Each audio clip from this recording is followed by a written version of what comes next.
नमस्कार दोस्तों। आज हम लोग पढ़ेंगे बौद्ध धर्म। अब तक हम लोगों ने जैन धर्म का अध्ययन कर लिया है और उसके हम लोग क्वेश्चन सेशन में लगे हुए हैं।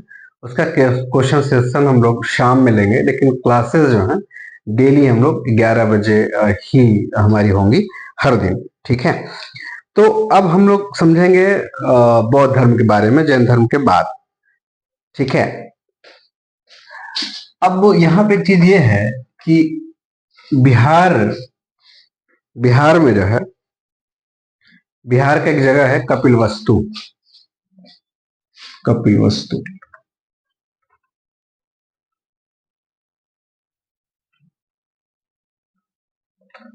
कपिलवस्तु ये कपिलवस्तु कहाँ है? लुम्बिनी में। लुम्बिनी है ना, ये तराई क्षेत्र है नेपाल और बिहार के है। ठीक है, वहां पे एक राजा रहते थे, उनका नाम था शुद्धोधन। शुद्धोधन, और उनकी पत्नी का नाम था माया।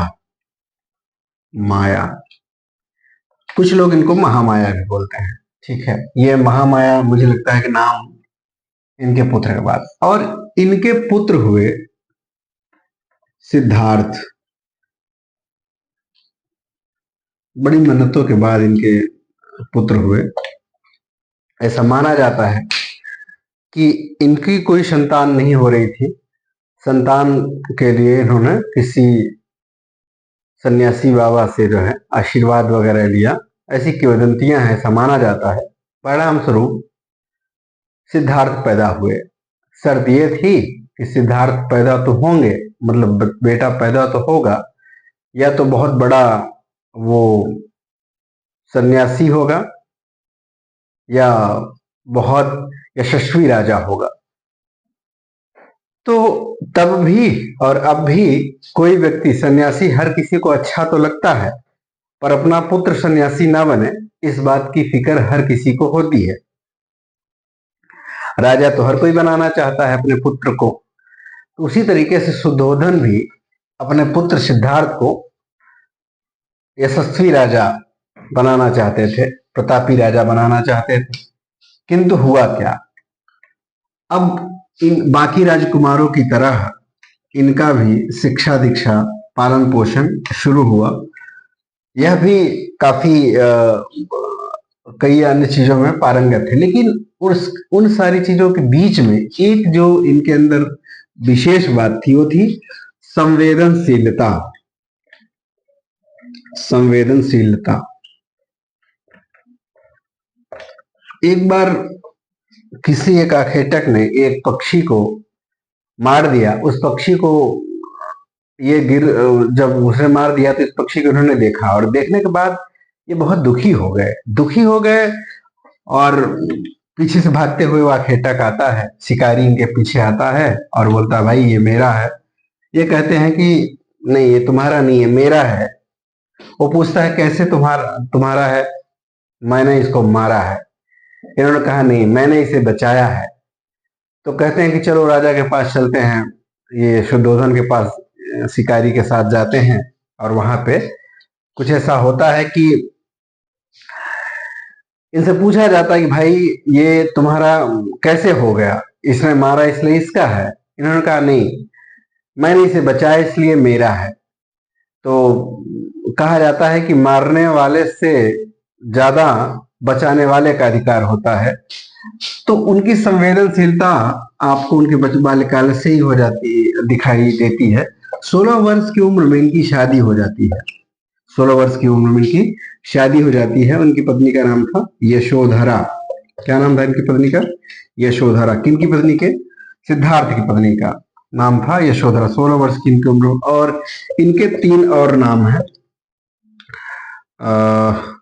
इनके 3 और नाम क्या है? गोपा बिंबा, गोपा बिंबा और भदकच्छना। भदकच्छना, ये 3 अन्य नाम इनके हैं। शादी के लगभग 1-2 साल के अंदर ही जो है यानी कि जब ये 18 साल के हो रहे थे तो इनका पुत्र हुआ। पुत्र का नाम था राहुल। राहुल। अब शादी हो गई, पत्नी का नाम यशोधरा, पुत्र हो गया, पुत्र का नाम राहुल। मुझे एक चीज समझ आती है, गौतम बुद्ध, अब गौतम बुद्ध कितने, मतलब सिद्धार्थ कितने जो है समझदार है। क्यों, कैसे समझदार है?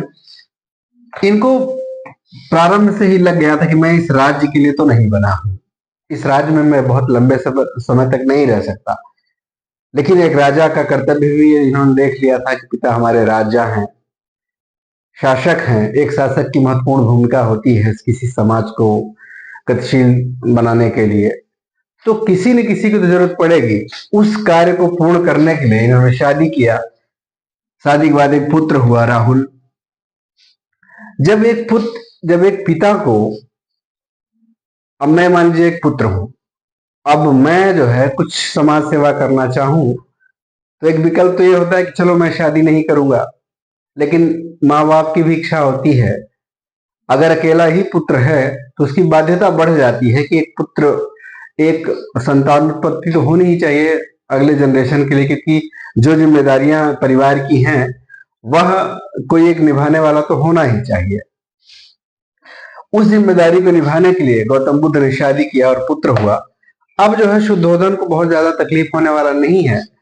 तो एक तरफ से देखिए कि पुत्र का जो कर्म होता है गौतम बुद्ध वह भी निभा रहे हैं। अब सन्यासी का भी कर्म निभाना है। पुत्र का जो परिवार होता है वो सीमित परिवार है, सीमित है। किंतु एक सन्यासी का जो परिवार होता है वह असीमित है, सारा संसार ही उसका परिवार होता है। अब आप ये देखिए, पुत्र हो गया, शादी हो गई, पुत्र हो गया, सारा कुछ हो गया। अब धीरे धीरे इनके जीवन का 29वां वर्ष चलना शुरू हो गया। 29वां।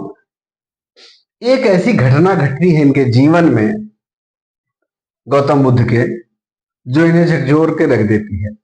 वो कैसी घटना थी? जीवन में इनके परिवर्तन हो गया। तो हम लोग इसको परिचय ऐसे पढ़ेंगे। आप पहला जो है परिचय वाला, इसको हेडिंग बनाइएगा, परिचय। परिचय में ये सारी चीजें कि गौतम बुद्ध का जो है जन्म, आप इसको थोड़ा समझ ले अच्छे से। एक राजा थे कपिलवस्तु में जिनका नाम था शुद्धोधन। इनके पिता थे, इनकी माता थी। राजा थे शुद्धोधन की पत्नी का नाम था माया, है ना। शुद्धोधन जो है, शुद्धोधन शाक्य वंशी थे। शाक्य वंश, यानी शाक्य वंश के थे ये। माया जो थी लिच्छवी वंश की थी। लिच्छवी, लिच्छवी।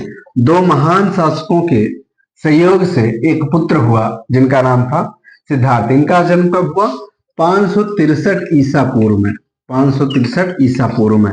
ठीक है, ये परिचय वाला, आप ऐसा हेडिंग बनाएंगे परिचय, उसमें लिखेंगे ये सारी चीजें। सिद्धार्थ और 563 ईसा पूर्व में इनका जो है जन्म होता है। कहाँ होता है? कपिल वस्तु में। ठीक है, कपिल वस्तु में इनका जन्म होता है। जन्म के उपरांत 16 साल की उम्र में इनकी शादी हो जाती है। यशोधरा इनकी पत्नी का नाम है।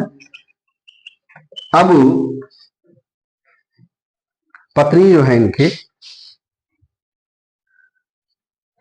उसके बाद एक 2 वर्ष के बाद यानी 18 साल की उम्र में इनके पुत्र इनका होता है जिनका नाम है राहुल। अब 29 साल की उम्र में एक घटना घट जाती है। वह घटना क्या घटती है?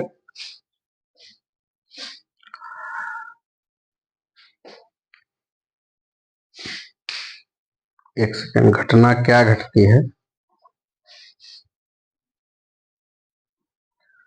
घटना घटती है, इन्होंने एक जो है वृद्ध व्यक्ति को देख लिया। वृद्ध व्यक्ति को,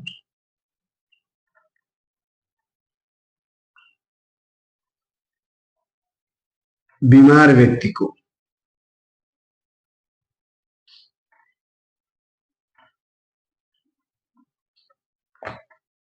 बीमार व्यक्ति, मृतक व्यक्ति,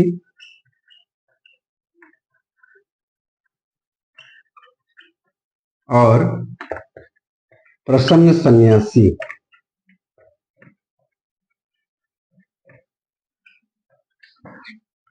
अब आप ये बताओ, कोई भी आम आदमी, कैसा भी आदमी हो, अगर इन चार ऑप्शन को दिए जाएं कि भाई तुम्हारे पास चार ऑप्शन में देता हूं, तुम्हें इनमें से एक कोई चुनना होगा। वृद्ध व्यक्ति बनना चाहोगे? आपका आंसर होगा नहीं। बीमार व्यक्ति बनना चाहोगे? नहीं। मृतक व्यक्ति बनना चाहोगे? नहीं। तो बनना क्या चाहोगे? प्रसन्न सन्यासी। वही सिलेक्शन इन्होंने भी किया। कैसे किया? अब हम सब लोग तो ये सब देखते हैं, हमें उससे कोई फर्क नहीं पड़ता। हम तो ये मान बैठे हैं कि नहीं भाई, आपुन साला भगवान है ना, हमें सब कुछ है, हमारा तो कुछ हो ही नहीं सकता, हमारा तो कोई कुछ कर ही नहीं सकता, है ना, हम सदा सदा के लिए आ गए हैं। ऐसा ऐसा नहीं है। बुद्ध को बुद्ध यही बनाता है, सिद्धार्थ को जो है बुद्ध यही बनाता है। वृद्ध व्यक्तियों को देखकर ये इनको लगा कि यार ऐसी भी जिंदगी है कि हम अभी जवान हैं, कभी वृद्ध भी होंगे, आज बहुत स्वस्थ हैं, कल बीमार भी होंगे, परसों मर जाएंगे। लेकिन एक ऐसा व्यक्ति है जो ये सब तो हो रहा है, मरेगा भी, बीमार भी होगा, मृतक, लेकिन फिर भी वो क्या है? प्रसन्न है। ये जो चीज है ना, बहुत आकर्षित करी उनको। और 29 वर्ष की उम्र में गृह त्याग कर दिया उन्होंने, घर छोड़ दिया। ये जो गृह त्याग या घर छोड़ने की प्रक्रिया है, बौद्ध धर्म में उसे महाभिनिष्क्रमण कहा गया। क्या कहा गया? महाभिनिष्क्रमण। ये बकायदे क्वेश्चन आएगा ये आपके एग्जाम में। महाभिनिष्क्रमण, महाभिनिष्क्रमण। गृह त्याग की घटना को क्या कहा जाता है बौद्ध धर्म में? महाभिनिष्क्रमण। ठीक है। 29 साल की उम्र में अब ये पहले आते कहाँ हैं? जब ये आते हैं तो इनके साथ इनकी पहली मुलाकात होती है आलार कलाम से। आलार कलाम, आलार कलाम। ये आलार कलाम कौन थे भाई? ये सांख्य दर्शन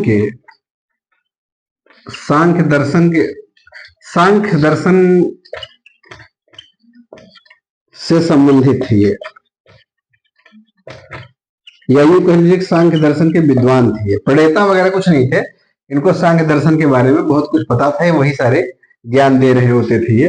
बुद्ध जो है, आप ये देखेंगे कि बाद में जब बौद्ध दर्शन में सांख्य दर्शन के कुछ विशेष रूप दिखाई पड़ते हैं, जैसे कार्य कारण का सिद्धांत जो है आप सांख्य दर्शन में भी पढ़ेंगे, और ये बुद्ध मतलब बौद्ध दर्शन में भी दिखाई पड़ता है, यानी बौद्ध धर्म में भी। तो आलार कलाम जो है से इनकी पहली मुलाकात होती है। कुछ लोग इनको प्रथम गुरु भी मानते हैं कि गौतम बुद्ध के प्रथम गुरु कौन थे?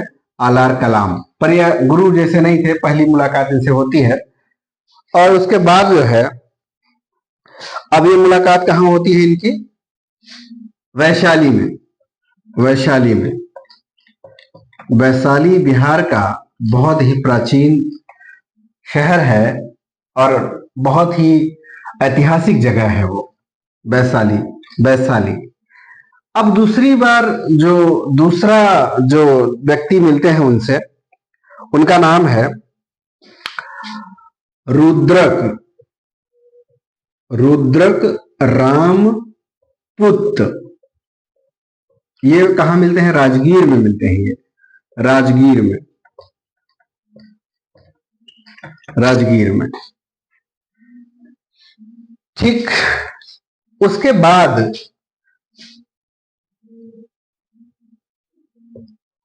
आलार कलाम फिर दूसरी बार किससे मुलाकात होती है इनकी? ऐसे नंबरिंग कर लीजिए। तीसरी बार यहां इन दोनों लोगों से मिलने के पश्चात इन्हें कोई सेटिस्फैक्शन नहीं मिला, इन्हें कोई संतुष्टि नहीं मिली, मजा नहीं आया। तो इन्होंने क्या किया? उरुवेला। उरुवेला। उरुवेला गया का प्राचीन नाम है। गया का प्राचीन नाम क्या है? उरुवेला। यहां आते हैं और 6 वर्ष तक तपस्या करते हैं ये, एक पीपल के पेड़ के नीचे। पीपल के पेड़ के नीचे तपस्या करते हैं। कितने वर्ष? 6 वर्ष। 6 वर्ष तक तपस्या करने के बाद 35 वर्ष की उम्र में 35 वर्ष की उम्र में इन्हें ज्ञान प्राप्त होता है। ज्ञान प्राप्त होने के बाद ये क्या कहलाए? बुद्ध। अब सिद्धार्थ क्या हो गए? बुद्ध हो गए, तथागत हो गए, तथागत हो गए, शाक्य मुनि हो गए, शाक्य मुनि। इन्हें 3 नामों से सुशोभित किया गया ज्ञान प्राप्ति के पश्चात। 6 वर्ष तक इन्होंने तपस्या किया। कहाँ किया? उर्वेला यानी गया में। अब गया क्या हो गया? गया हो गया बोध गया, बोध गया। और इन बुद्ध जो सिद्धार्थ जो है बुद्ध हो गए, तथागत हो गए, शाक्य मुनि हो गए। एक प्रश्न उठता है कि जैसे महावीर स्वामी के बारे में कि किस पेड़ के नीचे उन्हें ज्ञान का प्राप्ति हुआ, किस नदी के किनारे, उसी तरीके से इन्हें निरंजना नदी के किनारे, निरंजना है ना, निरंजना नदी, पीपल, निरंजना नदी और पीपल के वृक्ष के नीचे इन्हें ज्ञान की प्राप्ति होती है। ठीक है। अब इन्हें ज्ञान जब प्राप्त हो गया, ज्ञान जब प्राप्त हो गया, ज्ञान प्राप्ति के पश्चात, ज्ञान प्राप्ति के पश्चात जो है ये क्या करते हैं?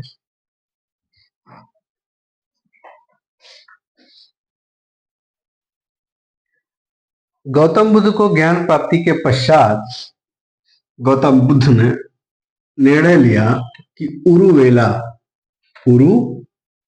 उरुवेला से ऋषिपत्तनम, ऋषिपत्तनम,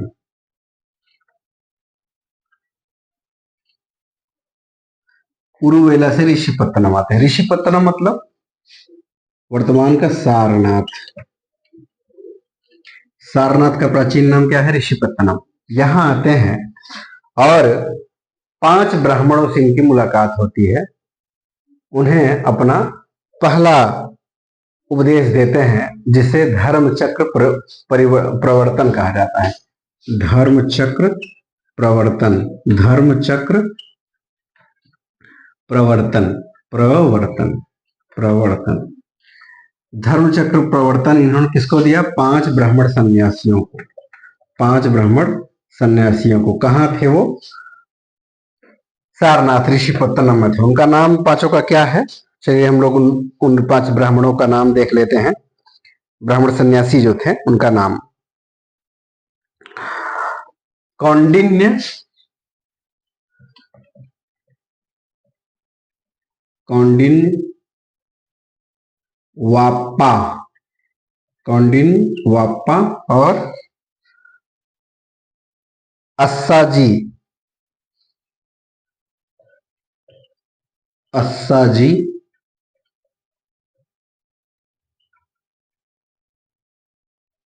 भट्टिया और लास्ट जो थे उनका नाम था महानामा, महानामा।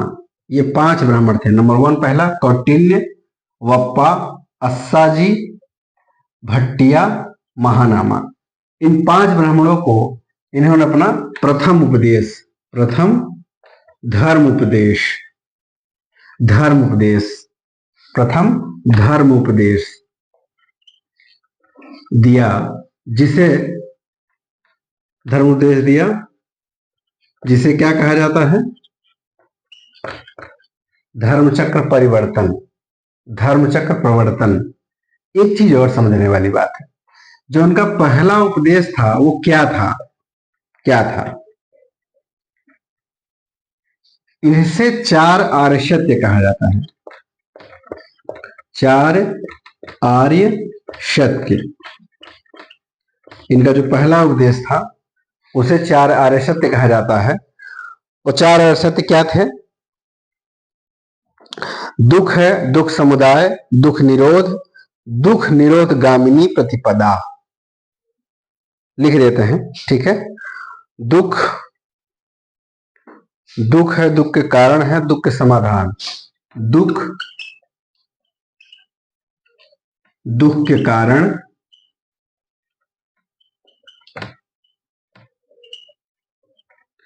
दुख के समाधान,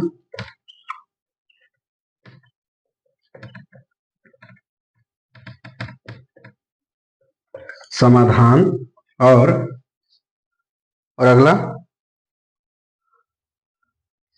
दुख के कारण के दुख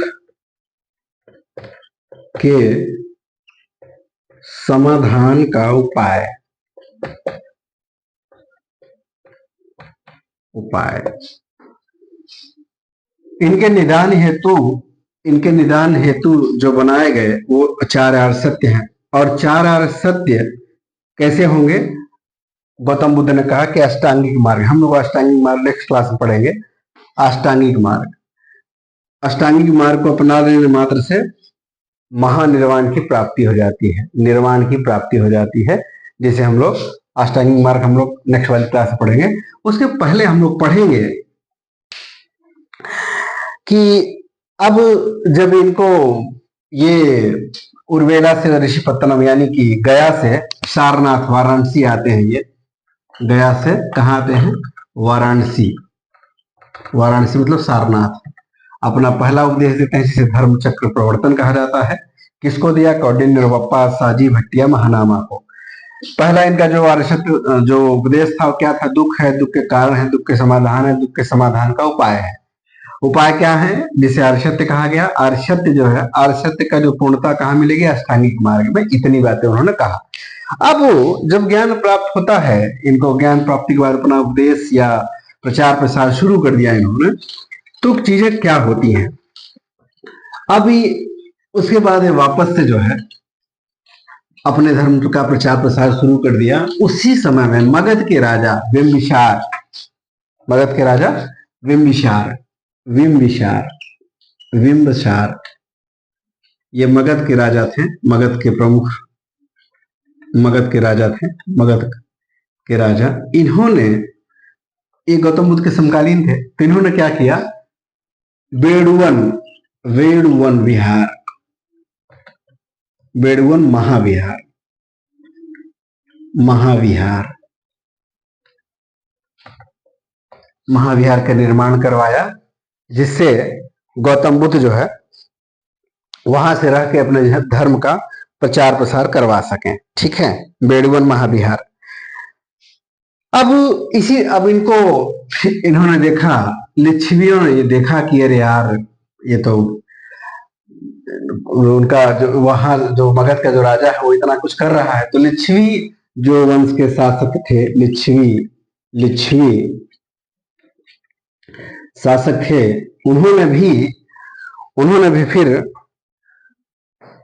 कुटाग्रशाला,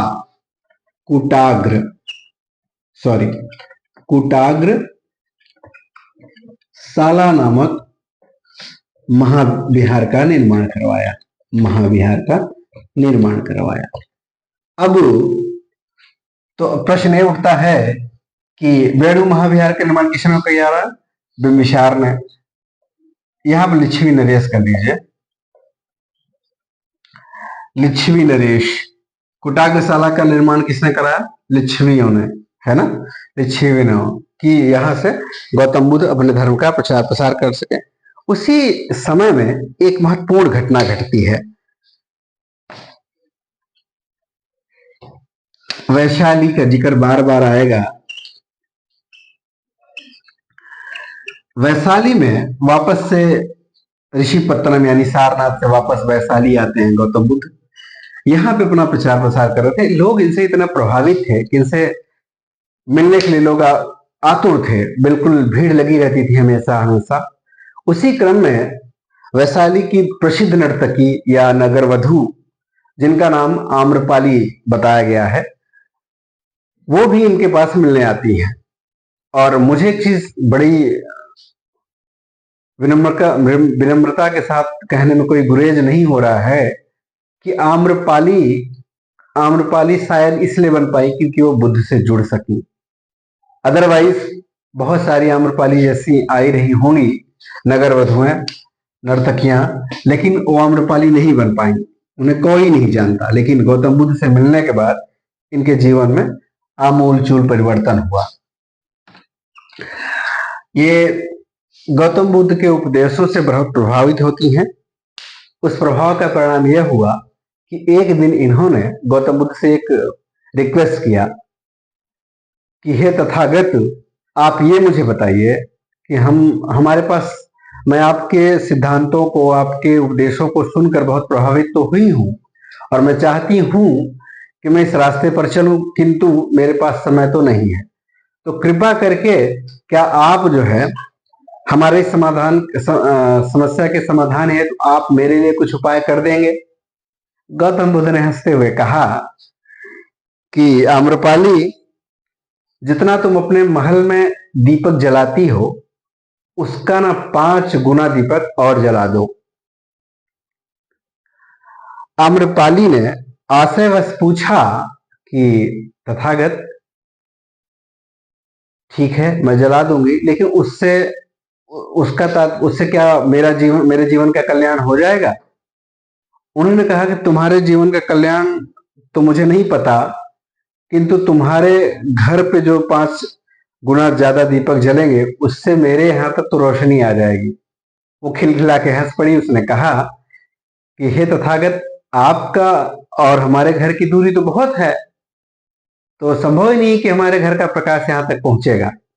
उन्होंने कहा कि आम्रपाली, तुम्हें यह बात तो समझ में आ गई, जब तुम्हारे घर का प्रकाश मेरे घर तक नहीं पहुंच सकता 5 गुना ज्यादा दीपक जलाए जाने के बाद भी, तो मेरे द्वारा किए गए कृत्यों का या कुछ भी मैं करूं तो तुम्हें तो उसका कोई फायदा होने वाला नहीं है। मैं खाऊंगा वो मेरे स्वास्थ्य के लिए अच्छा हितकर अथवा अहितकर हो सकता है। उसी तरीके से तुम्हें अपने कल्याण के लिए अपना खुद का प्रयास करना होगा। इस प्रकार उन्होंने, आम्रपाली ने तथागत बुद्ध को और उनके अनुयायियों को अपने यहाँ बुलाती हैं और उन्हें भोजन इत्यादि का प्रबंध करती हैं। और प्रबंध के पश्चात दक्षिणा के रूप में उन्होंने अपना आम का बाग दान में दे दिया और उन्होंने अपने केस कटवा दिए, अपने बाल कटवा दिए। बाल कटवा के पूर्ण रूप से वह भिक्षुणी बन गई। और एक मजेदार बात है कि बुद्ध के ज्ञान प्राप्ति के 8वें वर्ष में उनके प्रिय शिष्य आनंद के कहने पर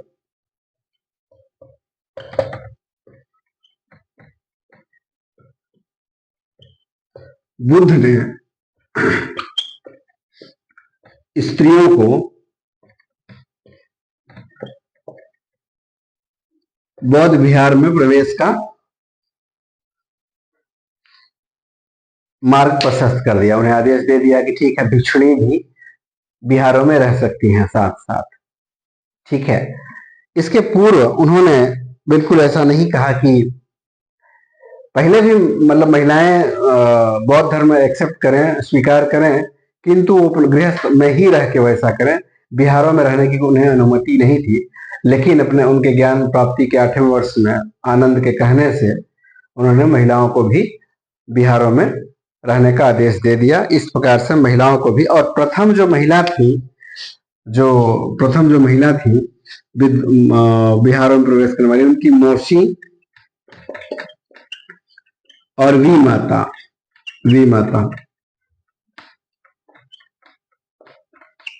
मौसी और वी माता को बौद्ध विहार में रखा गया। पहली ऐसी महिलाएं थी वो जो भिक्षुणी, जिन्हें संघ में प्रवेश। और इस प्रकार से हम लोगों ने आज का जो क्लास है यहीं पे हम लोग खत्म करेंगे। आम्रपाली से नेक्स्ट जो है क्लास हम लोग पूरा खत्म कंप्लीट करेंगे। तब तक के लिए जय हिंद, जय भारत।